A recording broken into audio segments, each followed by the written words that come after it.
Welcome each one of you.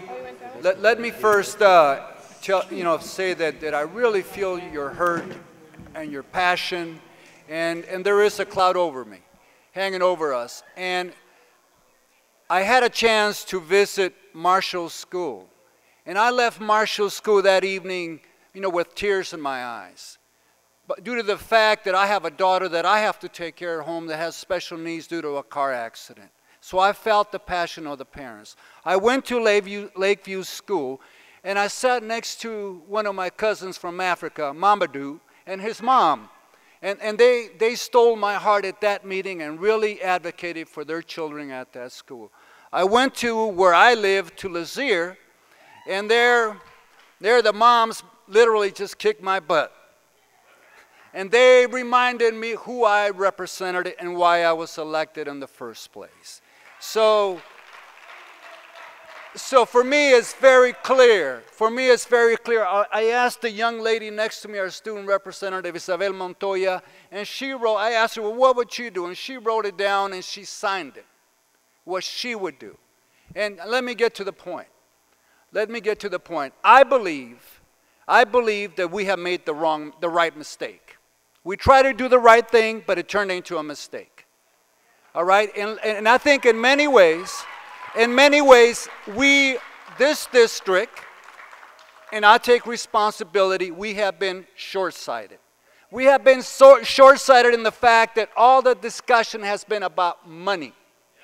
Money, money, money. But at the same time, I think we as a board, and I'll share this with my board, we as a board, we need to do a better job. We need to exhaust every avenue. We need to be more critical because we are making, as we're discussing, we are making hirings and promotions and administrative appointments.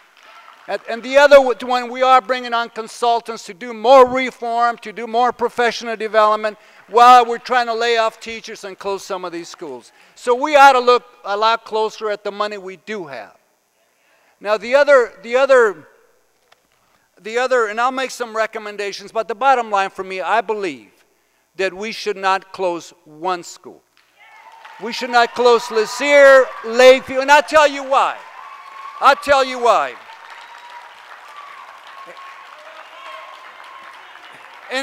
Let me explain to you why. Let me explain to you why. First of all, I don't believe if you were to close 5 schools, we would be displacing, reassigning 1,149 students. 1,149 students in a matter of days.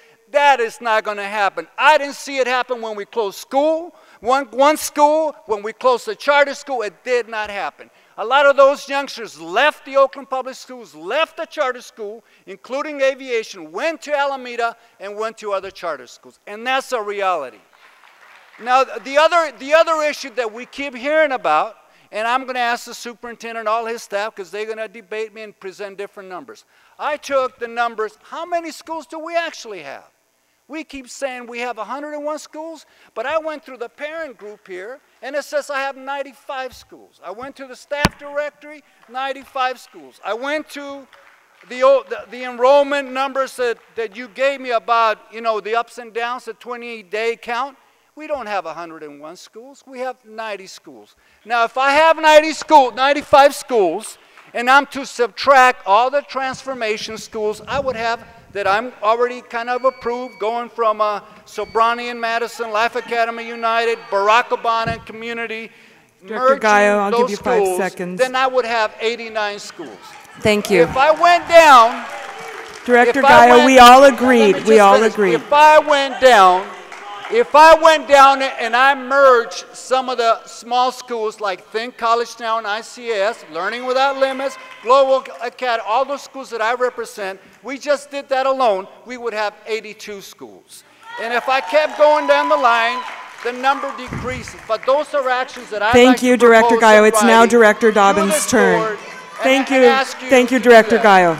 Now, in terms, one last point and I'll close. One last point, if we're to use enrollment, and I'll make reference to my school Lazier with 255 students, There are 22 schools that have less students than Lazier, so why am I going to close Lazier?